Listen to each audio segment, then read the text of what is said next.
My name is Alice Garner. I'm the President of Oral History Victoria, and I would like to begin really by acknowledging the owners of the traditional lands on which we sit. I'm in Wurundjeri country, and I invite you all to take a moment, if you wish, to pop in the chat where you are, and keeping in mind that Aboriginal and Torres Strait Islander peoples have been practicing oral history and oral traditions for millennia and are experts in this area, and we all have a great deal to learn from each other and from all the peoples that we live among.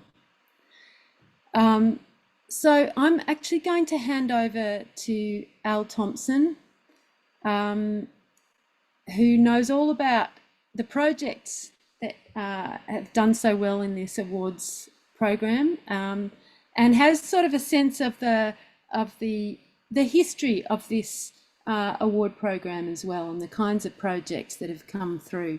So welcome everyone, and I'll hand over to Al. Thank you. Thanks, Alice, and welcome everyone. I'm on Wurundjeri country and delighted to be with you this evening. Yes, we've been running these Oral History Awards for the best part of a decade now, and we've been having one or other showcase event like this every year and putting up the shortlisted entries on our website so that we've got a real sense of wonderful projects happening around Victoria.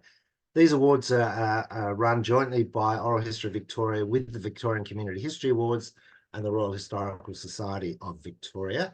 And as some of you will know, these awards and the grant program are threatened, and I put in the chat some details about the campaign to try and persuade the state government to continue to fund both these awards and the local history grant program. I was very fortunate to be the chair of the judging panel for the Oral History Award this year, alongside Alessia Soretto and Jessica Ferrari. And this year we had more entries than we've ever had before for this award, which is a great sign. I wonder if that's something about a lot of work happening during COVID and then coming to life afterwards. I'm not sure, but it was just great. And the quality as well as the quantity was fantastic. We shortlisted 4 terrific entries, and I'm really pleased that a representative from each of those projects is going to talk about their project and their production this evening. The plan is that we'll have around 10 minutes for each person to talk about their project, and then a few minutes of Q&A after each one.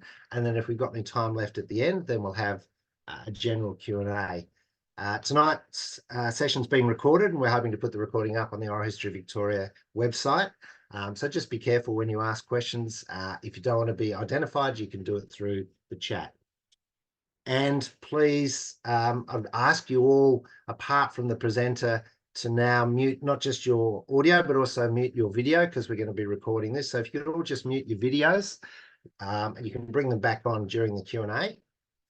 And then I will introduce the first speaker, which is Daniel Bacchiari, who produced the wonderful podcast series, Beyond Burke Street, Melbourne Buskers in the Digital Age.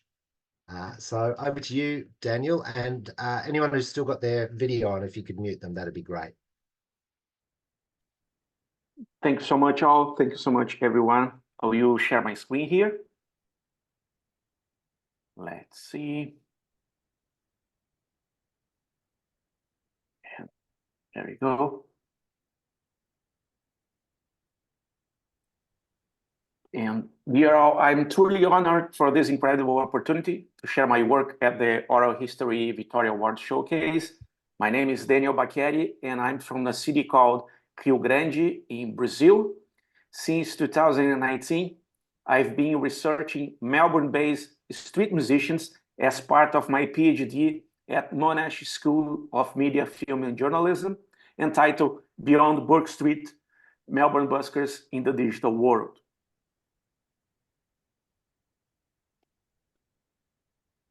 Throughout my professional career, I've worked as a reporter, film director, music curator, and multimedia producer. Right at the beginning in 1998.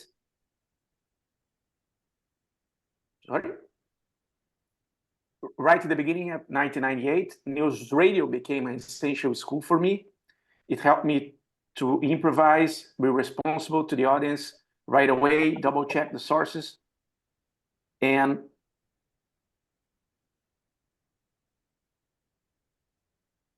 and produced fast and with high quality. Later, the TV environment inspired me to work with film editing in 2004, and I went from TV broadcasting.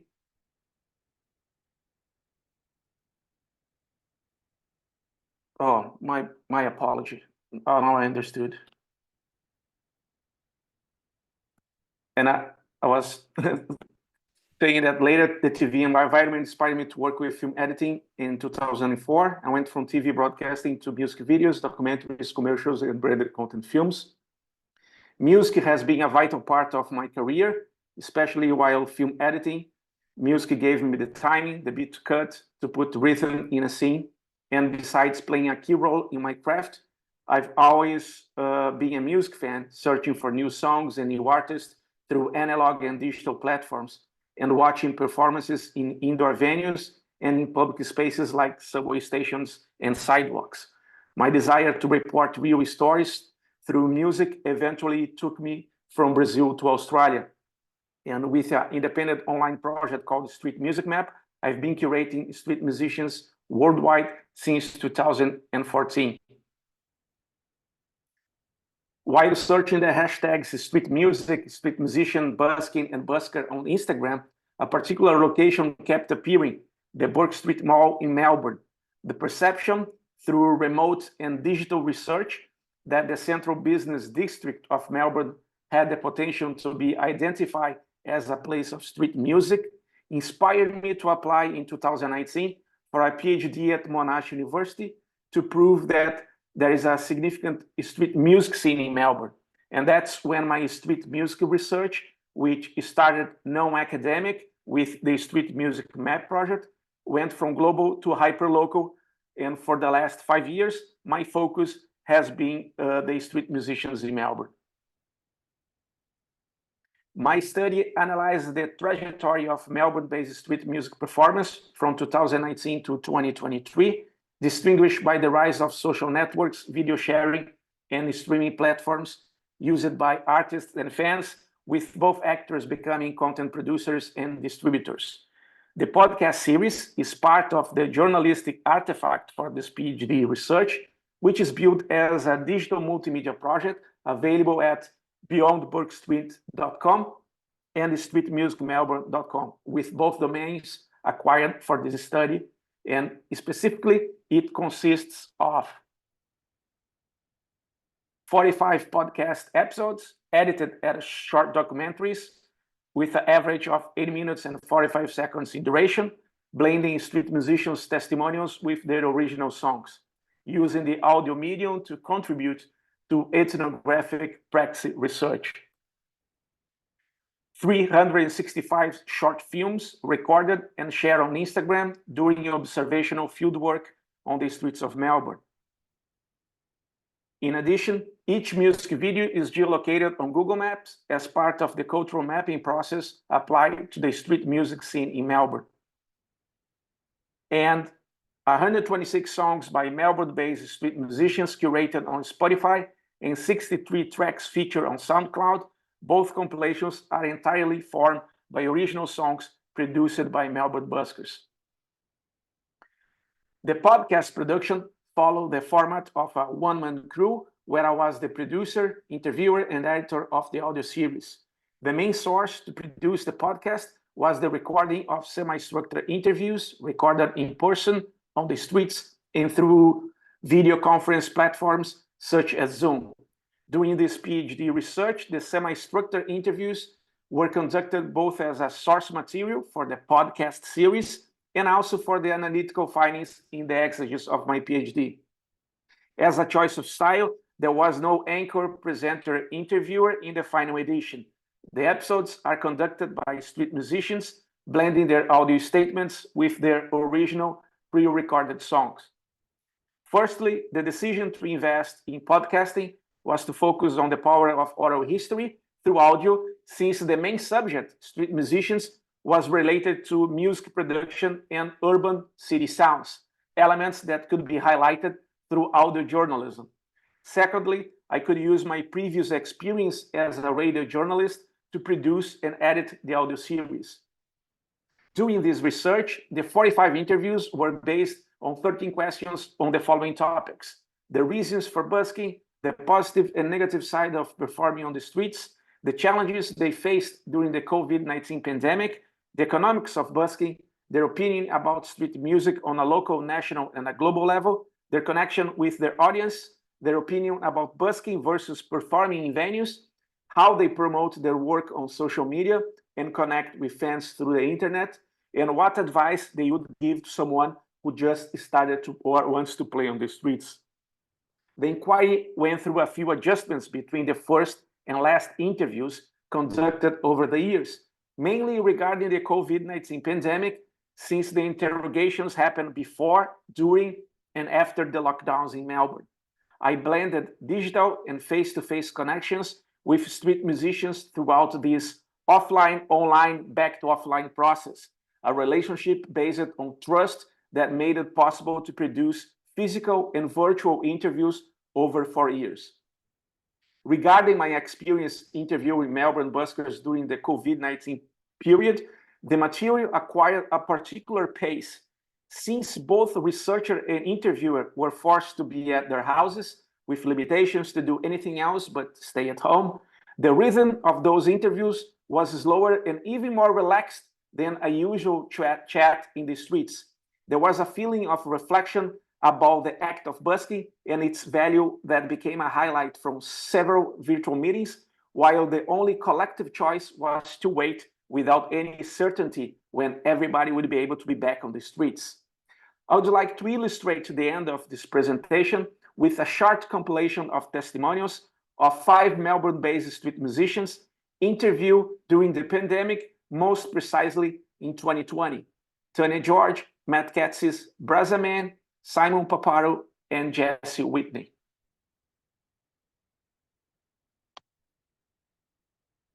During the COVID pandemic, things have obviously changed for a lot of creatives. Me being myself being a busker, so you start kind of just being creative at home and doing some stuff at home, and I got hit up for a lot of teaching, so I started moving on to online teaching a lot. My name is Matt Katzis. I'm a singer-songwriter, guitarist, and speaker performer from Melbourne, Australia. For the past couple live streams on Facebook, what I've done is set up a PayPal.me account, and that's worked well with fans be able to show their support through the virtual tip jar. So they're throwing a few coins in the virtual guitar case after the show. You know, it's if we're moving to a cashless society, I think I'll be making more use of cashless tips like PayPal or QR codes to bring in that busking world 2.0. We rely on the street, you know, we rely on the crowds, you know, and the people that are going to work and commuting, and that's dead now, you know. Yeah, the whole game just completely changed. I had launch gigs and I had gigs over in Tasmania, and I was planning to do a few gigs up north here in Australia with this new album that we're putting up soon. But yeah, man, everything got postponed. I guess, you know, my focus now, instead of focusing on live performances and the thing that we used to do, now I guess my whole time is inside the studio. The new album is taking shape. Yeah, it's been a good experience, man, to just sort of like have more time in my hands to develop my art in a different way. During the pandemic, I guess COVID affected the music industry a lot. So there's no more performances really around at the moment. So I guess for me, the focus was looking at my studio, and I always had a production business, the studio business that I had in the going in the background while I was doing full-time busking. So now my attention has shifted completely to the studio. Just some of the finer nuances of production and mixing. If the COVID situation will continue indefinitely, it would really have a massive impact on my ability to make a living as a musician. I think because I don't enjoy live streaming as much as I do performing live, I'm not sure that it could be a long-term career for me. I think the personal connection aspect is paramount to me enjoying what I do. It's like I have to be connecting with people physically to be really enjoying what I do. I really like recording, and I get a personal sense of satisfaction out of it and releasing music. I'm not a people person. I don't enjoy as much as I do in person. So I'm really hoping that COVID's continue indefinitely. I get so much personal satisfaction. I think it was joy and knowing that I've impacted people or given them an emotional response or made them think differently about something or made them feel joy. And thank you so much.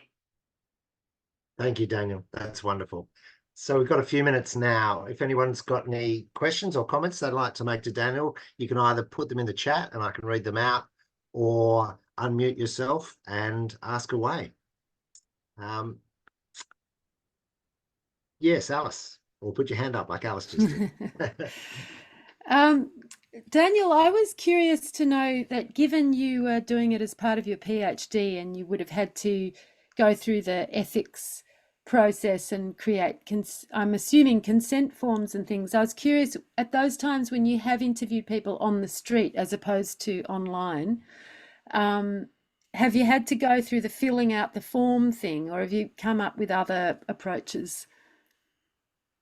Yes, I ask everyone to sign the consent forms before interviewing people on the streets as well. So every interview that is part of the podcast series is authorized and signed by everyone. I'm just interested, given your background in journalism, where you wouldn't normally have to do that, whether you found that a bit of a struggle, the change to... It was a excellent exercise. What I did, and because of the lockdowns, it was interesting that, first of all, I always, when I had the time, first I start to observe the street musician, and then I wait for a break, and then I ask the musician, oh, I'm doing this job, and can I do a long form interview with you? Do you feel comfortable? And most of the time, I went to the CBD just to get to know the artist, and I booked the interview like 2 days after, you know. And sometimes if I got lucky, oh yeah, let's do it right now, you know. But the interesting thing that because of COVID, because of the lockdowns, I met a lot of street musicians virtually before that in person.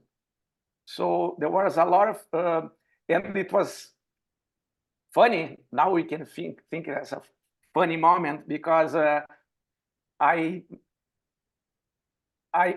spoke with the musician through Zoom, and then I met the musician with a mask on the streets, and I had to take out my mask. Yeah, it's me. That's Daniel from Zoom. Nice to meet you in person, you know. Thanks. Daniel. Lucy, and probably time for just one more question. Thanks, Lucy.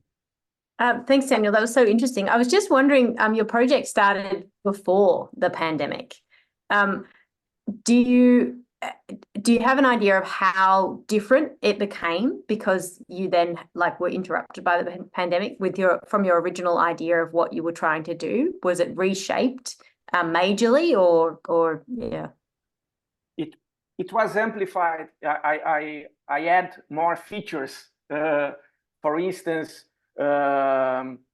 because then I realized that, you know, and even I went back to a couple of characters, because I interview the first street musicians I interviewed before the lockdown, and then during the pandemic, I got in touch with the same artist to add, may I ask you what's happening right now with you?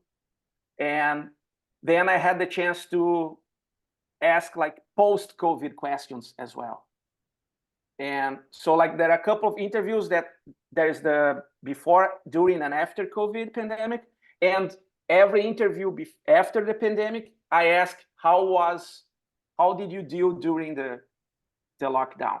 So I have the before and after of every artist. And just for curiosity, all these musicians that were part of this short clip, they went back to music after the lockdown. So like no one gave up the profession, and most of them, they mix, they blend, and that's something from Melbourne. A lot of musicians that play on the streets, they do play in venues as well. And that's something that I bring to the table also. I consider the sidewalk a valuable music stage, just like a theater or a pub, you know. Thanks, Daniel. We'll need to move on, but just to say, it's wonderful to have projects like yours, Daniel, that just capture Melbourne's life during COVID, but also not only how COVID affected everybody's lives, but also how it affected oral history, and was in ways that created opportunities as well as challenges. So thanks very much. Just to say, if anyone has any other questions to Daniel, you can always put them in the chat and Daniel can respond either to everyone or just to you. So if Daniel, you want to just mute your screen now, and I'll introduce Abigail Belfridge, who's going to talk about Our Lives, Our Stories, Geelong care leavers taking back their records. Over to you, Abigail. Thanks, Alistair.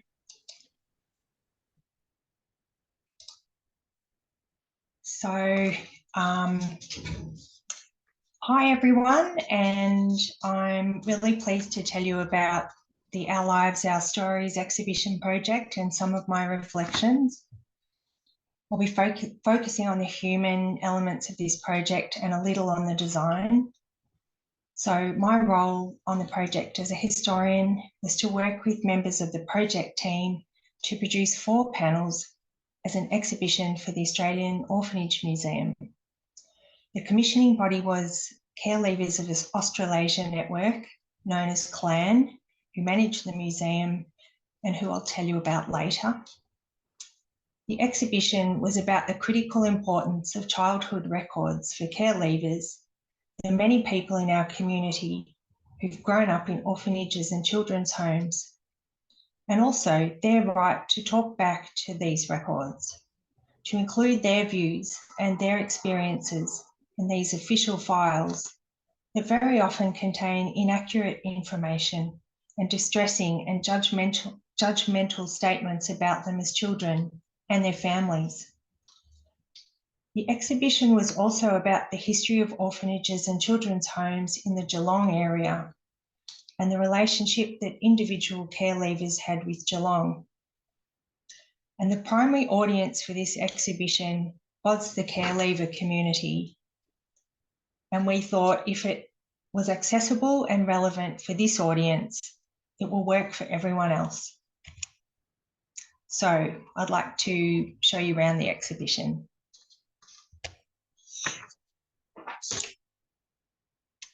So here we are in the hallway of the Australian Orphanage Museum, entering the art room. Abby, we haven't got it yet. Do you want to just hit share screen and try again? Sure do.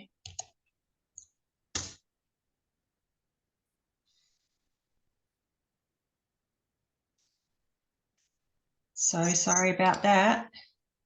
That's okay.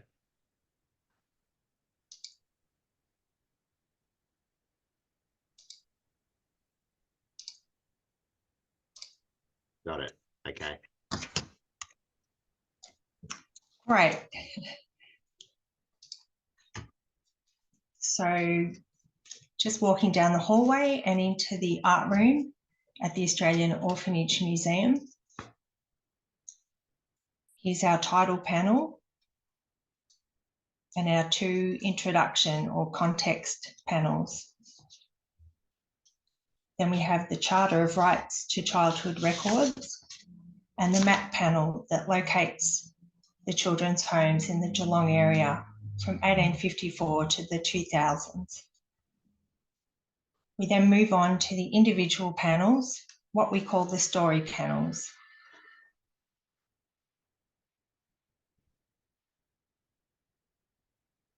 And then in the window alcove, is a space for people to read the publication with everyone's stories in it and sign the visitor's book.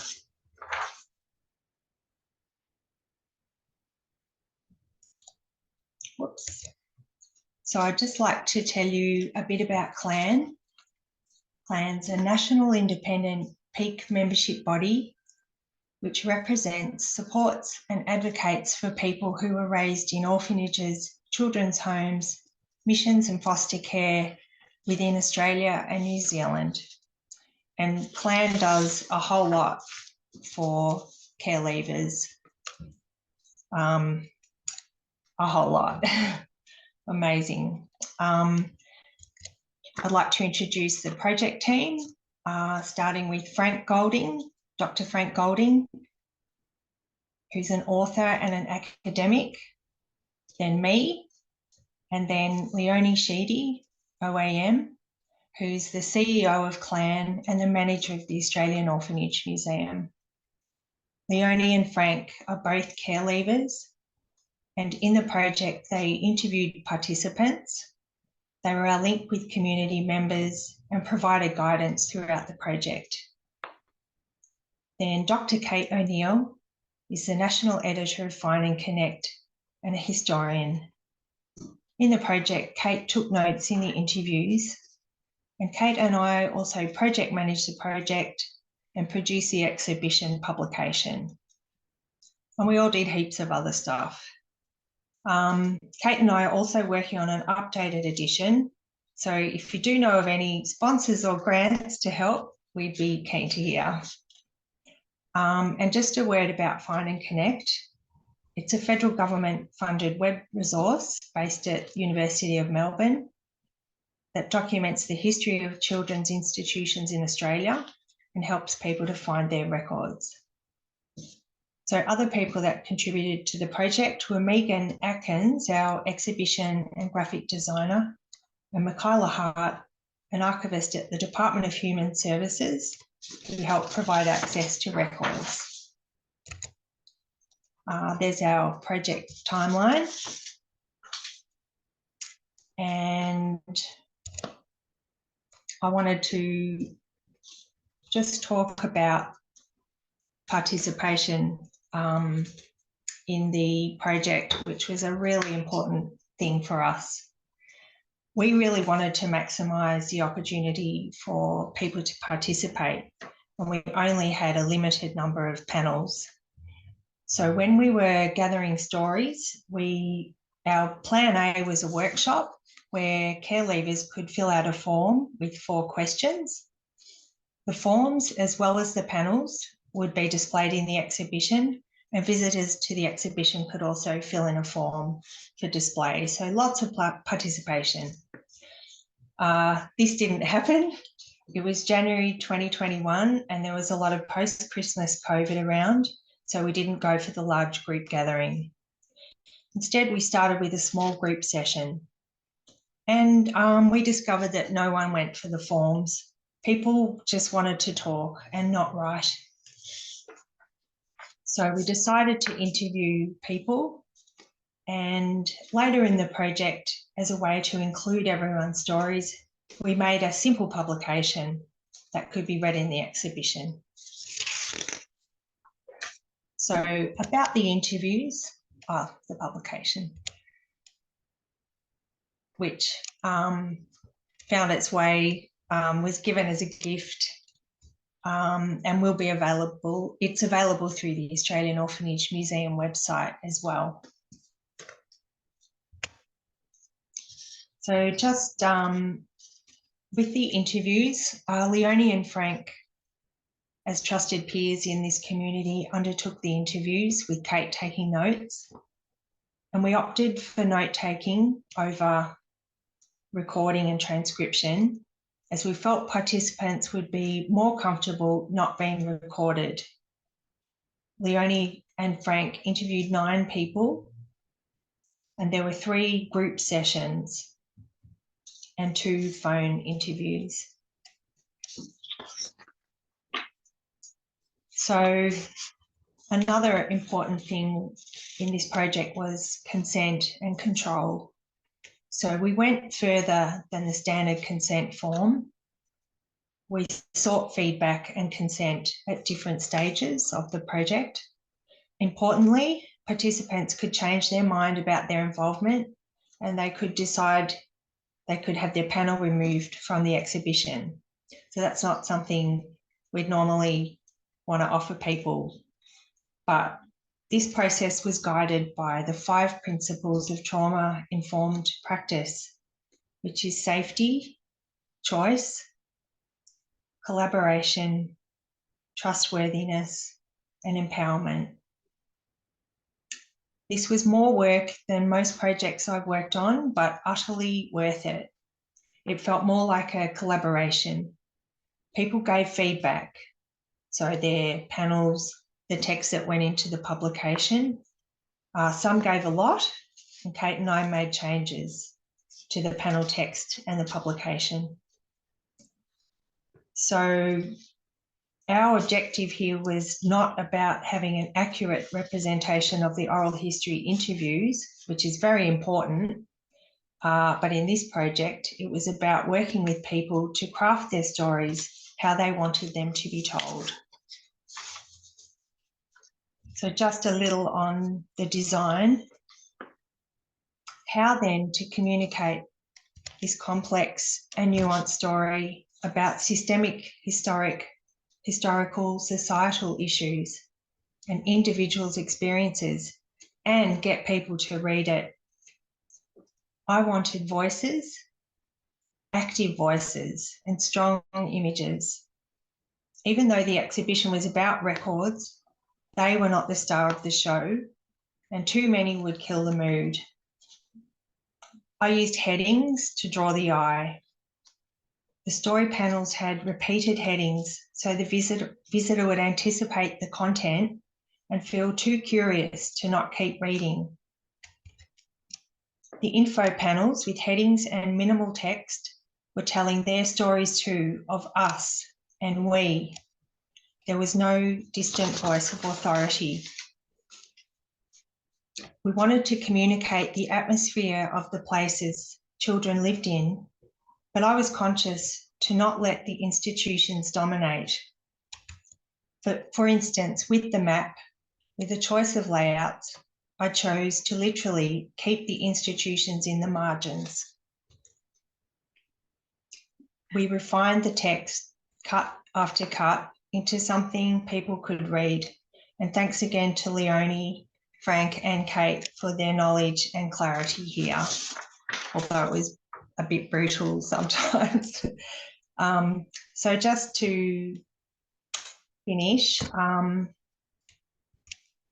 the combination of panels allowed us to present individuals' experiences and centre those experiences. But importantly, we also told a bigger story to support those individual accounts, why records matter and how they were produced and why they are so complex for people. Although situated in Geelong as a national museum, the exhibition needed to represent these bigger issues, which I think we achieved. So thanks very much, and that's it for now. Thanks very much, Abby. Perhaps if you could unshare your screen now. We've got time for a question, possibly just the one, which you can put in the chat if you'd like, and I can read it out, or if you'd like to unmute yourself and ask.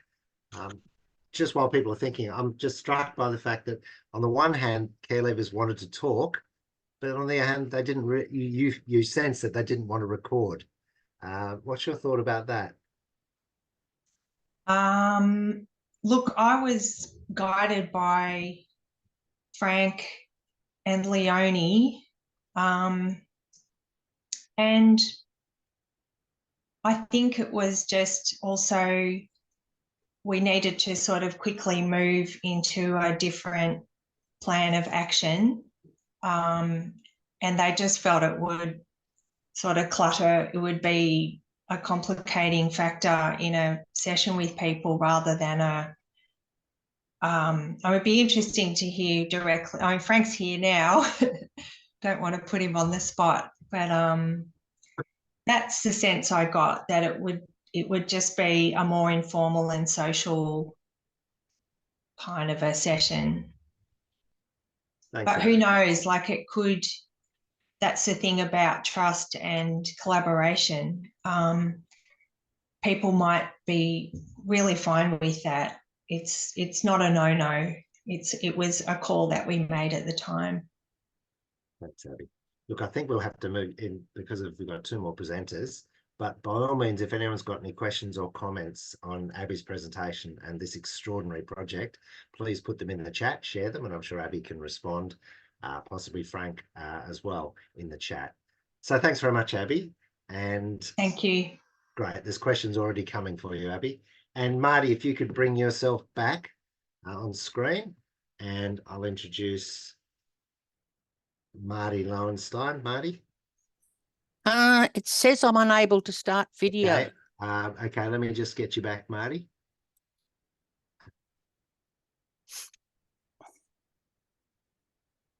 Okay, should be able to now. Okay, start my video. Yes. Great. Great. Here we are. So I'm delighted to introduce Martie Lowenstein, who together with her brother Richard produced a wonderful documentary film, Don't Be Too Polite, Girls. Rich is also in the audience and may join us for the Q&A, but Martie, over to you. Okay, well, I will share a screen and share sound. Yes, here we go. Okay, so Richard and I are the daughter of and son of a early oral historian, Wendy Lowenstein, and she wrote a number of pioneering oral histories. And at the time she was writing oral histories, we're discussing the 70s. Lots of issues hadn't been sorted out, lots that are perhaps sorted out, perhaps a lot that are still not sorted out. And the National Library sponsored me to do some research on Mum's early life and her early oral history. So it is all in the family. We couldn't escape oral history. It was going around in the tape recorder in the back room of our very small terrace house all the time, so we felt like we knew everyone. Wendy had 3 kids, and before little Richard was born, she was back at university doing her first her matriculation, then university studying history. And I think she very much felt that history of was being taught from above. And certainly when I was at school, history was very much colonial history and explorers and Captain Cook. And she had a completely different view of what society was like. So I'm going to give you the links to that movie. It is 25 minutes, and Richard's really hoping to make it a bit, to make it into a full-length documentary, and I'm very lucky to have a brother who's a filmmaker. But by 1969, we were all travelling around Australia for a year, camping in this Toyota Land Cruiser, sponsored by Toyota, by Akai tape recorders, one of the very first battery tape recorders, around interviewing almost anyone that Mum thought was a good raconteur. And there wasn't too many rules about questions you ask, permissions, and all kinds of things that have developed later. She is known for Weevils in the Flower, but she actually has written 4 or 5 books, different oral histories. So there's the link, and the Don't Be Too Polite, Girls is a documentary that Richard will talk about a little bit later. I have the Vimeo link and the National Library because it was a folk fellowship that I received. So Mum was an unashamedly political historian, and I remember her telling me things like, you can't separate history and politics, which at the time seemed rather radical. And she thought from her university days she wanted to do history from below, and she liked talking, and I'm not quite sure why. She actually just decided that she was going to collect people's stories. So her interview with Fiona Moore, she talks about, in Mianjin, 1987, she talks about what she's offering is not originally a body of work that she collected for her own use or her own project. She thought she was collecting raw material of people who, if she didn't collect it, no one else would. and therefore her early collections are very scattergun, I guess. You know, there'll be a shearer here, there'd be a drover there, there'd be a conservationist here, and we're discussing 1969. But she also canvassed some very early oral history issues that are still with us today. Where do political views fit into history? How to save the people's history for future use? And I think that is still a very big problem of making oral history available, because they consumes a lot of bytes and it's hugely slow to index. Who was able to write everyday people's history? And at the time, I can remember Al teaching me how controversial it was for non-academics to be valid writers of history books when Mum first started, and also for the questioning the truth of people's memories was another issue, which I'm sure has gone much further down the track. And it certainly wasn't clear when Mum was collecting. The right to send interviewer permissions was important. And lastly, how to index and access the interviews by subject before there was computers. Given that she might be interviewing Bill Smith, John Blow, whatever, how were people going to find the interview? So these are some of the things she talked about in her, quotes about oral history, because at the time there was very little oral history being captured, and what is in the National Library before Mum's collection is, now I'm going to forget the lady's name. Al will know. Anyway, it's Hazel de Berg. That's the one. But it tended to be more important people, and Mum's, but focus was on everyday people. There's a little event that happened that was written up very differently in Wheels in the Flower, the Spanish Civil War debate, and then it became very contentious about who did what and when and where at the University of Melbourne.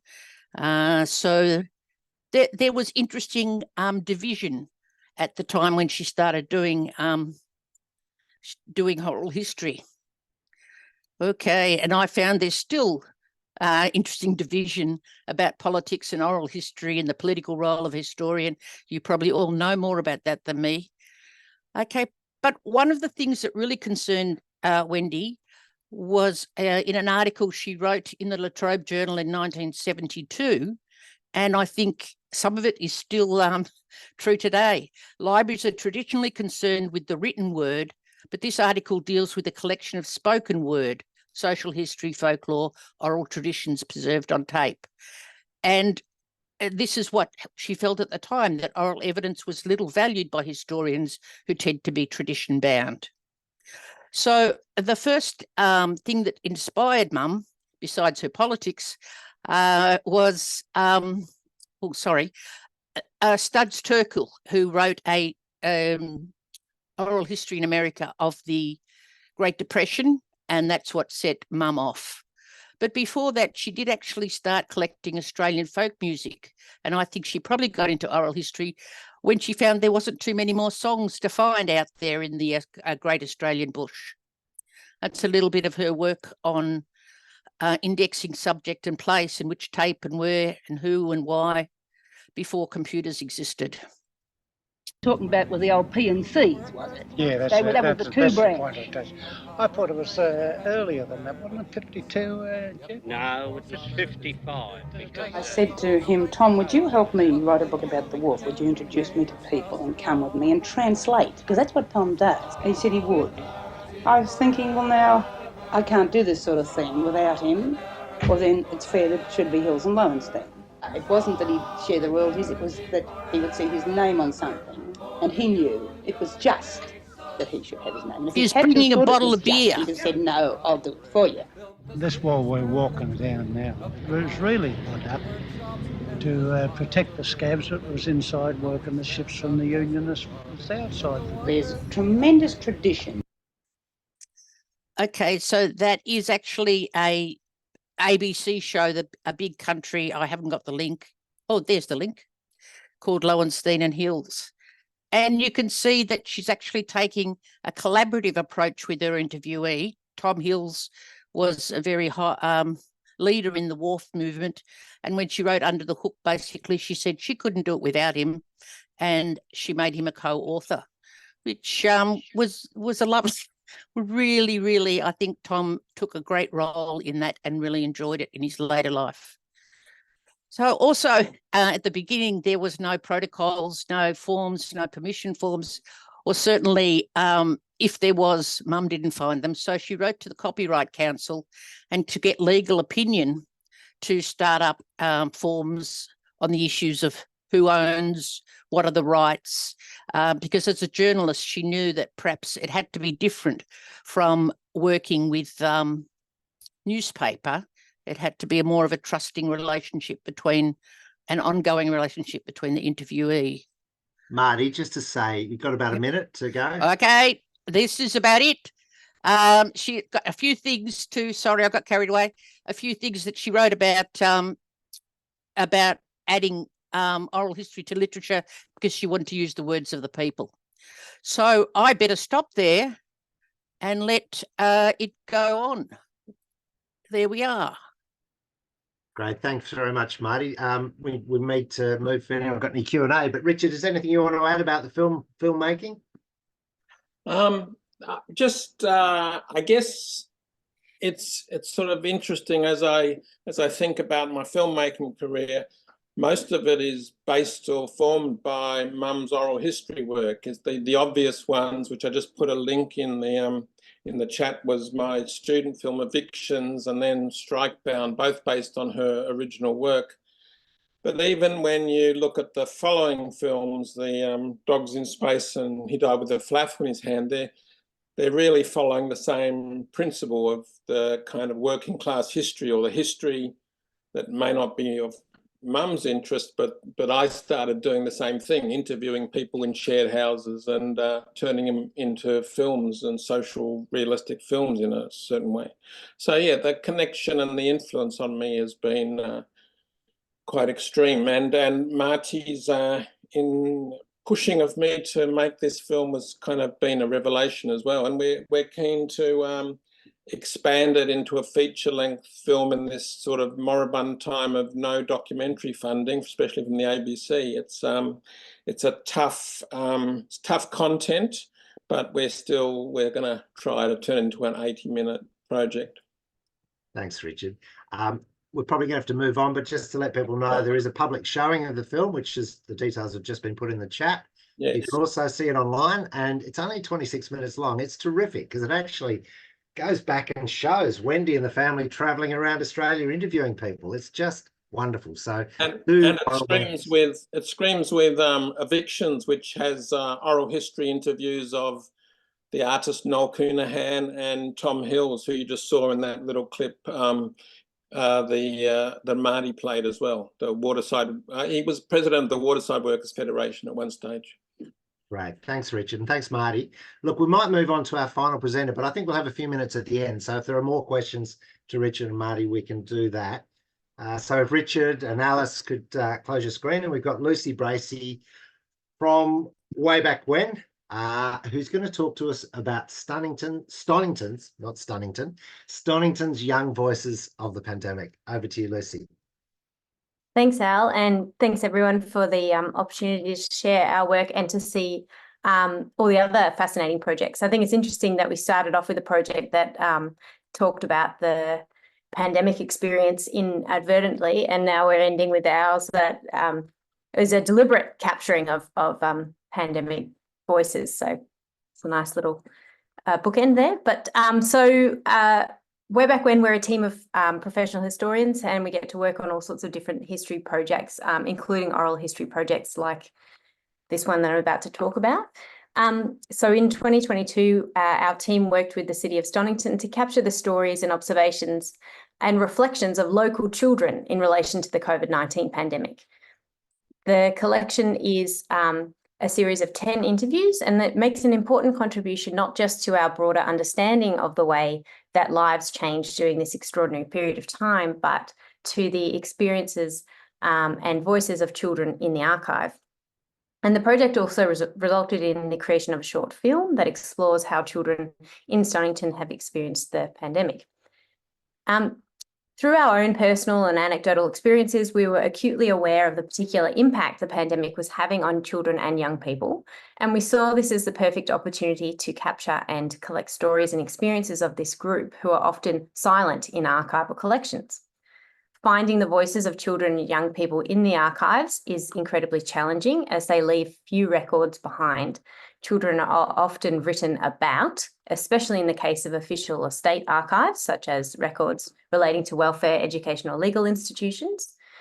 And there are also archives in which adults recollect their experiences as children, and we can revisit memories through oral history interviews where possible, with adults about their childhood. But finding the actual voices of children in the archive, expressing their thoughts and feelings in their own words at the time of being a child is a much more challenging task.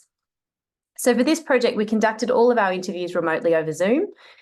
There are obvious limitations with this form of interviewing, as I'm sure you all are well aware. Reduced recording quality, troublesome internet connections, lack of control over the recording environment, and the challenges of building a strong rapport with interviewees through computer screens.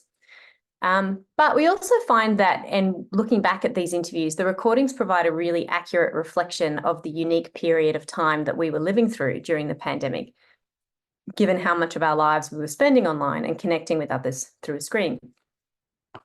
For people in the future watching the recordings, it will give them a strong sense of the time, from the sudden technological glitches, rooms that were too dark, too bright, fuzzy microphones, strange camera angles, and of course, family members interrupting and making noises in the background, things that we are all too familiar with these days.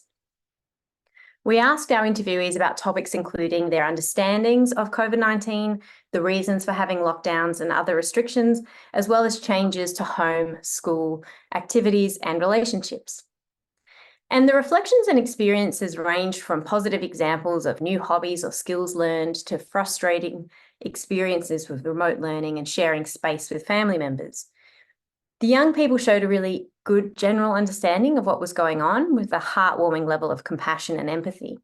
And overall, the general impression that we were left with was a positive one. Despite the challenges and disadvantages these young people faced, they were largely feeling optimistic about themselves and their future.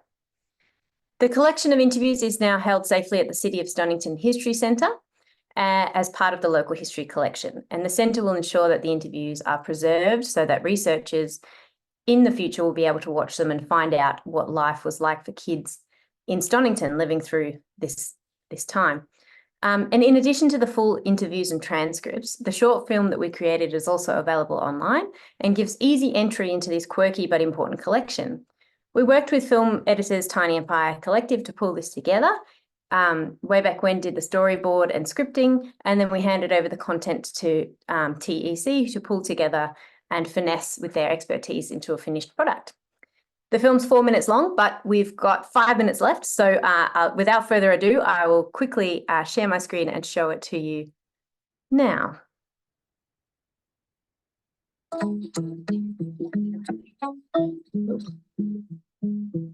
Lucy, all good.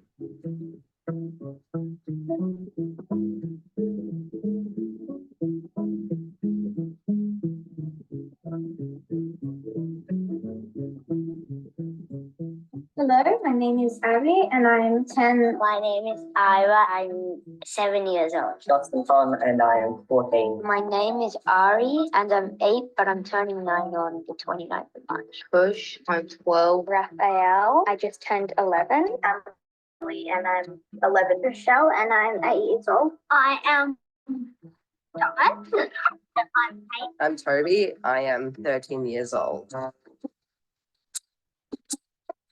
I remember on New Year's Eve for 2020, I was just hearing the grown-ups saying, they have like this new thing called coronavirus. I think my dad was talking about the news, how in America it was starting to become big. Hopefully it doesn't get too bad. I didn't believe it at first. It felt surreal. I didn't think it was going to be big at all. And then there's an 80% chance the school is going to close. It's blue with red spikes. Ball with like the spikes coming off it. It's like this round thing with spikes. These are like group 6. Corona from the word like crown. The cells look like a crown or something. It was really boring. Not really do anything. A lot of time spent indoors. There was less people in the world and people stopped coming to our house. Lots of people would probably think it'd be fun because they get to play video games. Play a lot of board games. Well, we got to spend more time together. A lot. It was a little bit fun spending time with my family. Got into like some hobbies, some big Legos. I actually made a whole diary on it. So I learned to do the 3x3 Rubik's Cube, but this one, I literally just taught myself how to juggle. Every day, every morning, before I had breakfast, I'd be on my laptop typing up a review of the day before. I did a lot of art in lockdown, like painting. I haven't been allowed to go to the hairdresser, and those were not good times. I went to the dog park with mums that are like best friends, so they got like cocktails and then we would like walk around the park. At the start, people didn't know what it was. I didn't want to get it done because I don't like needles. I was like, no. They didn't have vaccinations, was very unfamiliar. I feel very scared of vaccine, but now everyone's vaccinated. They know what it is. They know how to prevent it. People make a big deal out of nothing when getting the COVID vaccine. I did want to get it done because it will protect. I got my jab. And I was all like, in the end, when they went in this far, that far, not that far, this far. That it was a bad virus. It's been stressful, experiencing what it was like to be in lockdown. Annoying, quite a few lives were sacrificed. Scary, lonely. About still ups and downs. Mostly bad emotions. Good but bad. This is a particularly big one. They should be grateful that they're not living with the virus. It's going to end. You just have to wait a little while. It wasn't all bad. There was something that had some good in it. The pandemic is always going to be good stuff, bad stuff. So they sort of all came to a balance.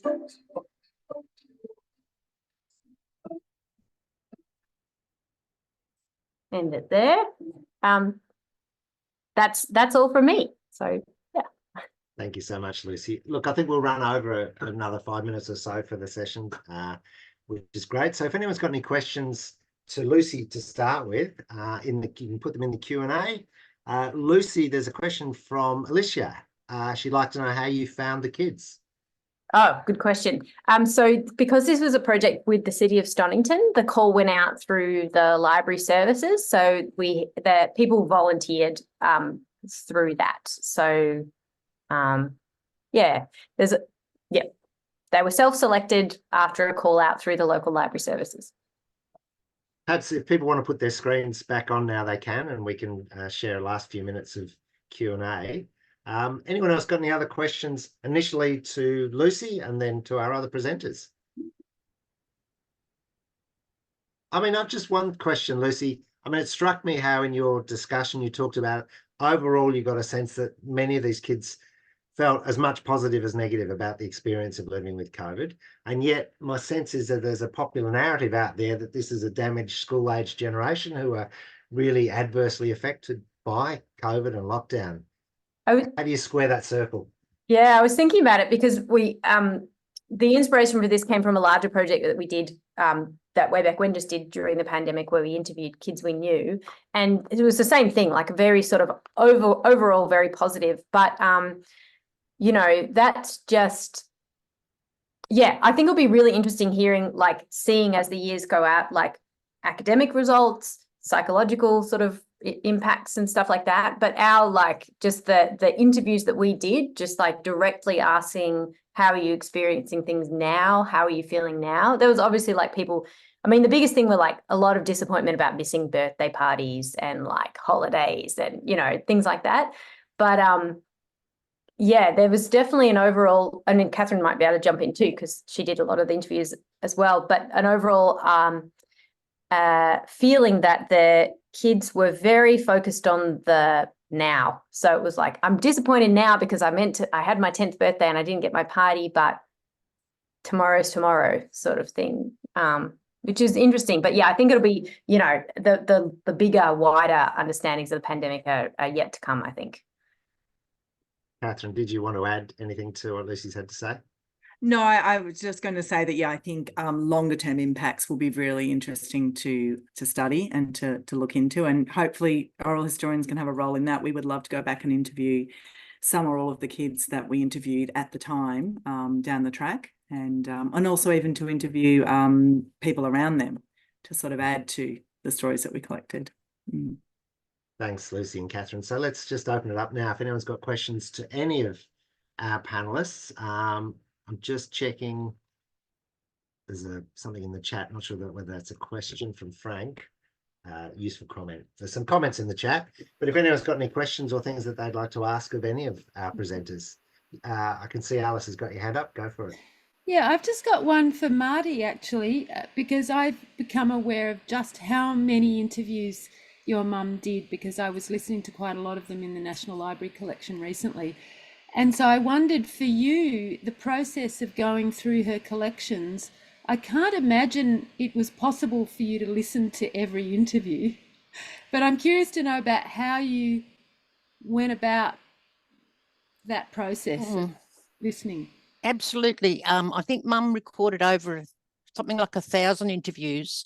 And when I was up in the National Library, I actually realised, because we were focusing on the folk movement as well, how many other old oral histories are there that were made before the time when you transcripted them or you know, indexed them, summarised them. So, yes, I have got them into names and sections on topics. And like I said, we had them running in the back of the small house for a lot. So a lot of the people we sort of feel like we know. But no, I haven't finished. And I was actually hoping to get, I've got, keep trying to recruit students or someone to come and do summaries. I always think that a short summary would be better than no summary. Yeah, so true. Just, you know, what can be done to make sure that people are aware that they're there and that they may contain. That's right. And it's still difficult in that they are all up in Canberra. And in fact, even if I want to look at some of them, I have to go to Canberra, which is a difficulty. But I'm so pleased that you and quite a few other people are now using them, and that makes it all worthwhile. Yeah, it's an amazing collection. Thanks, Martie. Anybody else want to ask a question or make a comment about any of the 4 presentations?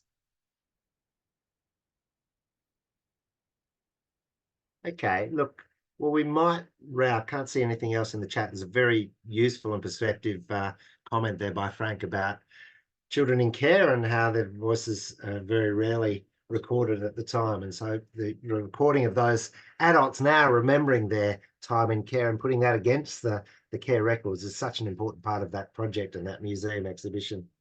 There's a question from Heather about the Thornbury Picture House and the showing of Richard and Martie's film and Richard's other film, the 12th of March, is that right, Martie? It's supposed to be the 12th, but is that I thought it was a Monday, but maybe it's a Tuesday. Yeah, you're right. It's Tuesday. Tuesday the 12th. It's 12th, yep. Great. Okay, but I'm sure you can find that on the Thornbury Picture House website. Yeah, and that link I sent, it was the guy who coordinated Bill Masulis. Right. Definitely worth getting along.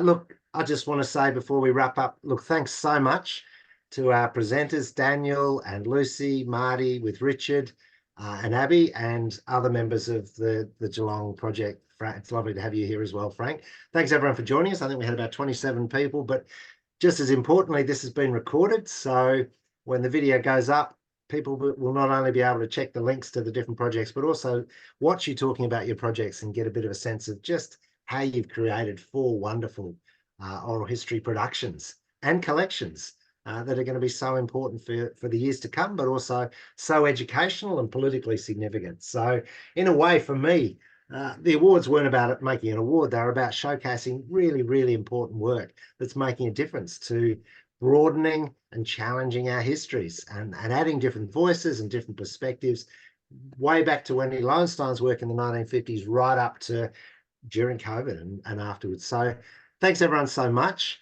Just to let you know, there's a lot of forthcoming events and training happening through Oral History Victoria that you'll find on the Oral History Victoria website. There's a couple of courses over the next few weeks. Last Tuesday of every month at 5 o'clock, I do an Ask Al information session, which is free to anyone to drop in and ask any questions about your projects. And also a reminder that Oral History Victoria is running the national biennial. The next Unknown Pleasures screening is happening on the 12th. Just hold off for a second.